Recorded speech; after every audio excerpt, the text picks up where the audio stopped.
ഒരുപാടധികം കേസുകളിൽ നമ്മൾ കണ്ടിട്ടുള്ളതാണ് ആളുകൾ പണത്തിന് വേണ്ടി എന്തും ചെയ്യുന്നത്. ഈ ദമ്പതികളും അങ്ങനെ തന്നെയാണ് ചെയ്തത്. ഒരു പാവം ചെറിയൊരു പെൺകുട്ടിയെ പറ്റിച്ച് ചതിച്ച് അതിൻ്റെ ജീവിതം നശിപ്പിച്ച് അതിനെ വല്ലാത്തൊരു സിറ്റുവേഷനിലോട്ട് പണത്തിന് വേണ്ടി തള്ളിയിടുന്നൊരു സിറ്റുവേഷൻ ആയിരുന്നു.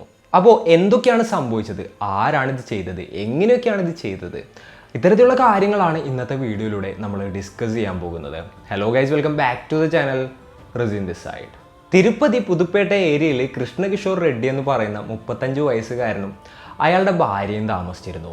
പ്രണവ കിഷോർ എന്നായിരുന്നു വൈഫിൻ്റെ പേര്. 34 വയസ്സായിരുന്നു പ്രായം.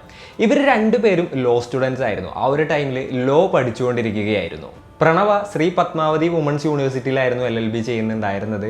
SUV എന്ന് പറയുന്ന ഒരു യൂണിവേഴ്സിറ്റിയിലായിരുന്നു ഈ ഒരു കിഷോർ LLB ചെയ്യുന്നുണ്ടായത്. ഏകദേശം ഒരു 10 വർഷങ്ങൾക്ക് മുൻപാണ് കൃഷ്ണകിഷോറിൻ്റെയും അതുപോലെ തന്നെ പ്രണവയുടെയും വിവാഹം കഴിയുന്നത്. പിന്നീട് അവർക്ക് കുട്ടികളൊന്നും ഉണ്ടായിരുന്നില്ല.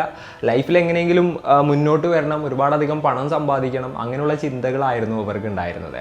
അപ്പോൾ അവരുടെ ലൈഫ് ഇങ്ങനെ മുന്നോട്ട് പോവുകയാണ്. എങ്ങനെയെങ്കിലും പണം സമ്പാദിക്കണം എന്നുള്ളൊരു മൈൻഡിൽ ഇങ്ങനെ അവരുടെ എന്താ പറയുക ഒരുപാടധികം കാര്യങ്ങൾ ചിന്തിക്കുന്നുണ്ട്, പ്ലാൻ ചെയ്യുന്നുണ്ട്, എക്സിക്യൂട്ട് ചെയ്യുന്നുണ്ട്. എന്നാൽ ഒന്നും തന്നെ അങ്ങനെ ക്ലച്ച് പിടിക്കുന്നില്ല.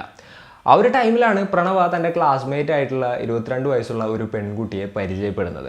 സാധാരണഗതിയിൽ ക്ലാസ്സിലുള്ള ഒരു പെൺകുട്ടിയെ പരിചയപ്പെടുന്നത് പോലെ പരിചയപ്പെട്ടു. അതിനുശേഷം അവർ നല്ല രീതിയിലുള്ള ഫ്രണ്ട്സ് ആവുകയാണ്. പിന്നീട് എന്താ സംഭവിച്ചതെന്ന് വെച്ച് കഴിഞ്ഞിട്ടുണ്ടെങ്കിൽ ഈ പ്രണവ ഇടയ്ക്ക് ആ പെൺകുട്ടിയെ വീട്ടിലോട്ട് വിളിക്കും.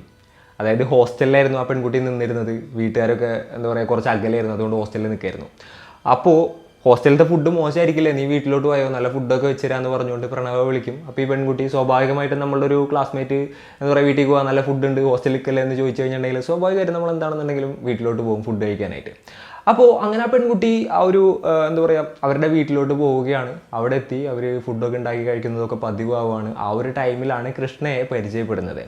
പിന്നീട് നോക്കുകയാണെന്നുണ്ടെങ്കിൽ ഇവർ 3 പേരും നല്ല തിക്കായിട്ടുള്ള ഫ്രണ്ട്സായി മാറുകയാണ്. പിന്നെ കൃഷ്ണയുടെയും പ്രണവയുടെയും കാര്യം പറയാന്നുണ്ടെങ്കിൽ അവർ രണ്ടുപേരും നല്ല രീതിയിൽ ഡ്രഗ്സും കാര്യങ്ങളൊക്കെ യൂസ് ചെയ്യുന്ന ആളുകളായിരുന്നു. അപ്പോൾ ഈ പെൺകുട്ടി ഇവരുടെ കൂടെ കൂടിയത് കൊണ്ട് തന്നെ ഈ പെൺകുട്ടിയും യൂസ് ചെയ്യാനായിട്ട് തുടങ്ങി. അപ്പോൾ ഇവരുടെ 3 പേരുടെയും ഫ്രണ്ട്ഷിപ്പ് അങ്ങനെ നല്ല രീതിയിൽ മുന്നോട്ട് പോവുകയാണ്. എന്നാൽ ഈ ഒരു പ്രണവയുടെയും അതുപോലെ തന്നെ കൃഷ്ണയുടെയും ഉള്ളിൽ ദുരുദ്ദേശങ്ങളുണ്ടായിരുന്നു. ഈ കൃഷ്ണയ്ക്ക് കാമമായിരുന്നു ലക്ഷ്യം എന്നുണ്ടെന്നുണ്ടെങ്കിൽ പ്രണവയ്ക്ക് പണമായിരുന്നു ലക്ഷ്യം.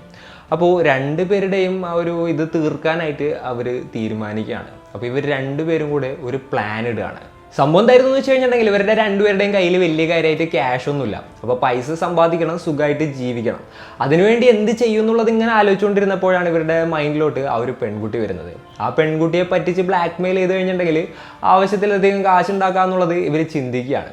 അപ്പോൾ ഒരു പെൺകുട്ടിയെ പറ്റിച്ച് ബ്ലാക്ക് മെയിൽ ചെയ്യണമെന്നുണ്ടെങ്കിൽ എന്താണ് ആദ്യം തന്നെ ആളുകൾ ചിന്തിക്കുകയെന്ന് വെച്ച് കഴിഞ്ഞിട്ടുണ്ടെങ്കിൽ ആ പെൺകുട്ടിയുടെ ബോഡി, അതായത് ആ പെൺകുട്ടിയുടെ ഫോട്ടോസോ വീഡിയോസോ കാര്യങ്ങളോ എന്തെങ്കിലുമൊക്കെ എടുത്തു വെച്ച് അത് വെച്ച് ഇങ്ങനെ ബ്ലാക്ക് മെയിൽ ചെയ്യാമെന്ന് ഇവർ എന്താ പറയുക തീരുമാനിക്കുകയാണ്. ഞാൻ നേരത്തെ പറഞ്ഞ പോലെ തന്നെ ഈ കൃഷ്ണയ്ക്ക് ആ പെൺകുട്ടിയുടെ ശരീരത്തിനോടായിരുന്നു ആഗ്രഹം, പ്രണവയ്ക്കാന്നുണ്ടെങ്കിൽ പണത്തിനോടുമായിരുന്നു. അപ്പോൾ ഇത് രണ്ടും സാറ്റിസ്ഫൈ ആവുന്ന രീതിയിൽ അവരൊരു പ്ലാൻ ഇടുകയാണ്. ആ പെൺകുട്ടിയുടെ പ്രൈവറ്റ് വീഡിയോ എടുത്ത് ഭീഷണിപ്പെടുത്താമെന്നുള്ളത് തന്നെയായിരുന്നു ഇവരുടെ പ്ലാൻ. അങ്ങനെ ഇവർ പ്ലാൻ ചെയ്ത പ്രകാരം ഒരു ദിവസം ആ പെൺകുട്ടിയെ വീട്ടിലോട്ട് വിളിച്ചുകൊണ്ട് വരികയാണ്. എന്നത്തെയും പോലെ ആ പെൺകുട്ടി വീട്ടിലോട്ട് വന്നു. അതിനുശേഷം ഇവരെല്ലാവരും കൂടെ കുറച്ച് നേരം ചില്ല് ചെയ്തു. പിന്നീട് ഒരു ഡ്രിങ്ക് കൊടുക്കുകയാണ് ഉണ്ടായത്. ആ ഡ്രിങ്കിൽ മയക്കുമരുന്നും കാര്യങ്ങളും മിക്സ് ചെയ്തിട്ടുണ്ടായിരുന്നു. അപ്പോൾ അതിനുശേഷം ആ പെൺകുട്ടി എന്താ പറയുക മയങ്ങി വീഴുകയാണ്.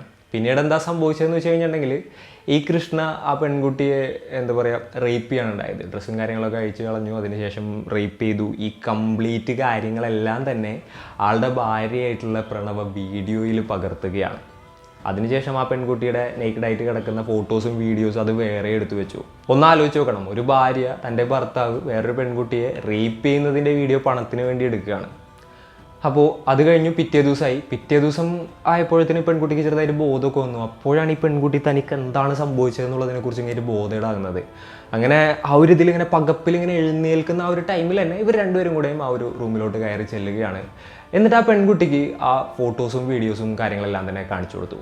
എന്നിട്ട് പറഞ്ഞു, ഞങ്ങൾ ആവശ്യപ്പെടുന്ന പണം ഞങ്ങൾ ആവശ്യപ്പെടുന്ന സമയത്ത് ആവശ്യപ്പെടുന്ന അത്രയും തന്നില്ല എന്നുണ്ടെങ്കിൽ ഈ ഫോട്ടോസും വീഡിയോസും ഒക്കെ പബ്ലിക് കാണും, ഇൻ്റർനെറ്റിൽ പോകും. അത് വേണ്ടാന്നുണ്ടെങ്കിൽ ഞങ്ങൾ ചോദിക്കുന്നത് തരണം എന്ന് പറഞ്ഞു. ആ പെൺകുട്ടി അപ്പോഴാണ് താൻ പെട്ടുപോയൊരു കാര്യം മനസ്സിലാക്കുന്നത്. അവരുടെ കാല് പിടിച്ച് പറഞ്ഞു, ഇത് ഡിലീറ്റ് ചെയ്യുക, എന്താണെന്ന് വെച്ച് കഴിഞ്ഞാൽ ഞാൻ ചെയ്യാന്നുള്ളത്. അപ്പോൾ അവരാദ്യം തന്നെ ചെയ്തതെന്ന് വെച്ച് കഴിഞ്ഞിട്ടുണ്ടെങ്കിൽ ആ പെൺകുട്ടിയുടെ കഴുത്തിലുണ്ടായിരുന്ന മാല അതേപോലെ തന്നെ ബാക്കിയുള്ള ആഭരണങ്ങളെല്ലാം വാങ്ങി പിന്നീട് ആ പെൺകുട്ടിയുടെ അക്കൗണ്ടും കാലിയാക്കിയിട്ടായിരുന്നു അവിടെ നിന്ന് വിട്ടത്. ആ പെൺകുട്ടി ആകെപ്പാടെ സ്റ്റക്കായ ഒരു അവസ്ഥയായിരുന്നു. ആരോട് ഇത് പറയുമെന്നറിയില്ല, എങ്ങനെ ഇത് പറയുമെന്നറിയില്ല. അതുപോലെ തന്നെ എന്താ ചെയ്യാന്നറിയില്ല. അവർ ചോദിക്കുന്ന പൈസ കൊടുക്കാമെന്നുള്ളത് മാത്രമായിരുന്നു ആ ഒരു പെൺകുട്ടിയുടെ മുന്നിലുണ്ടായിരുന്ന ഒരു ഓപ്ഷനായിട്ട് ആ കുട്ടി കരുതിയിരുന്നത്. സോ പൈസ കൊടുത്തു. ഇത് ആ ഒരൊറ്റ തവണ കൊണ്ട് നിർത്തിയില്ല. വീണ്ടും വീണ്ടും ചോദിച്ചു. എല്ലാ മാസവും ആ പെൺകുട്ടി വീട്ടിൽ നിന്ന് കിട്ടുന്ന പൈസയുടെ നല്ലൊരു ഭാഗം അങ്ങോട്ട് കൊടുക്കാനായിട്ട് തുടങ്ങി. പിന്നെ എന്താ പറയുക, കോളേജിൽ ഈ ഫീസ്, ആ ഫീസ്, ഇല്ലാത്ത ഫീസ് എന്നൊക്കെ പറഞ്ഞുകൊണ്ട് ഒരുപാടധികം നുണയൊക്കെ പറഞ്ഞ് വീട്ടുകാരുടെ കയ്യിൽ നിന്ന് പൈസ വാങ്ങിയിട്ട് ഇവർക്ക് കൊടുക്കാനായിട്ട് തുടങ്ങുകയാണ്. എത്രയോ കൊടുത്തിട്ടും ഇവരുടെ ആക്രാന്തം തീരുന്നുണ്ടായിരുന്നില്ല. ഓരോ തവണ ആവശ്യപ്പെട്ട പണവും കാര്യങ്ങളൊക്കെ കൊടുക്കുമ്പോഴും ഈ പെൺകുട്ടി ആ ഫോട്ടോസും വീഡിയോസൊക്കെ ഡിലീറ്റ് ചെയ്യാനായിട്ട് കാല് പിടിച്ച് കരഞ്ഞ് പറയുന്നുണ്ടായിരുന്നു. യാതൊരു തരത്തിലുള്ള മനസ്സലിവും ഇവർക്ക് തോന്നിയിട്ടുണ്ടായിരുന്നില്ല.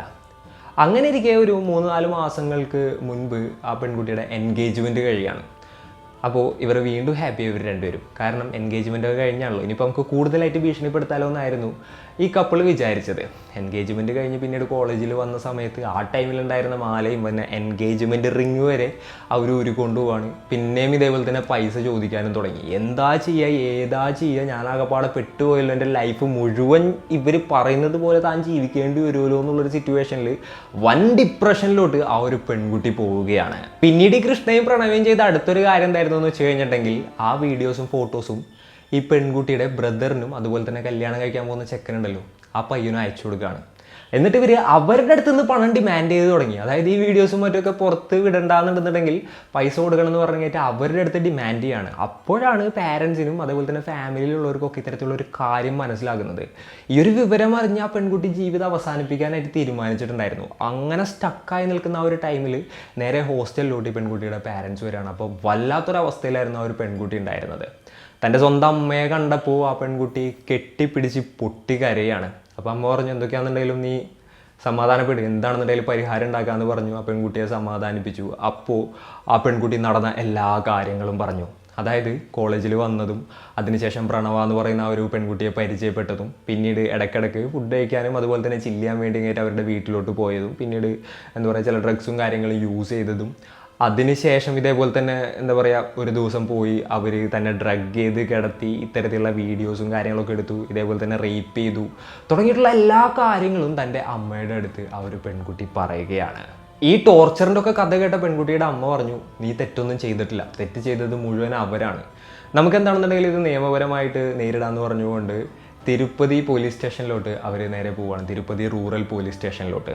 എന്നിട്ട് പോലീസുകാരുടെ അടുത്ത് ഈ കംപ്ലീറ്റ് കഥയും പറഞ്ഞു. അതായത് ഇങ്ങനെയൊക്കെയാണ് സംഭവിച്ചത്, ഇതൊക്കെയാണ് സംഭവം എന്നുള്ളതൊക്കെ പറഞ്ഞു.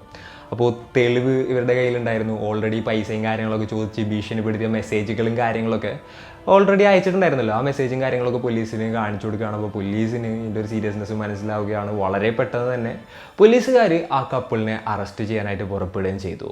അതായത് കേസ് രജിസ്റ്റർ ചെയ്ത് നേരെ പോയി കൃഷ്ണയെയും പ്രണവയെയും അറസ്റ്റ് ചെയ്തു. പിന്നീടുള്ള ക്വസ്റ്റ്യൻ ചെയ്യലിൽ ഇവർക്കെതിരെയുള്ള തെളിവുകളെല്ലാം തന്നെ സ്ട്രോങ് ആയിരുന്നു. അതുകൊണ്ട് അവർക്കതിനെ എതിർക്കാനൊന്നും സാധിച്ചില്ല. ജൂലൈ 25, 2024 അത് നടക്കുന്നത്. ഈ ഒരു കേസിൽ ഇപ്പോഴും വിധിയും കാര്യങ്ങളൊന്നും വന്നിട്ടില്ല. ഇവർ രണ്ടുപേരും പഠിച്ചിരുന്ന ഇവരുടെ രണ്ടുപേരുടെയും കോളേജിൽ നിന്ന് ഇവരെ സസ്പെൻഡ് ചെയ്യുകയും ചെയ്തു.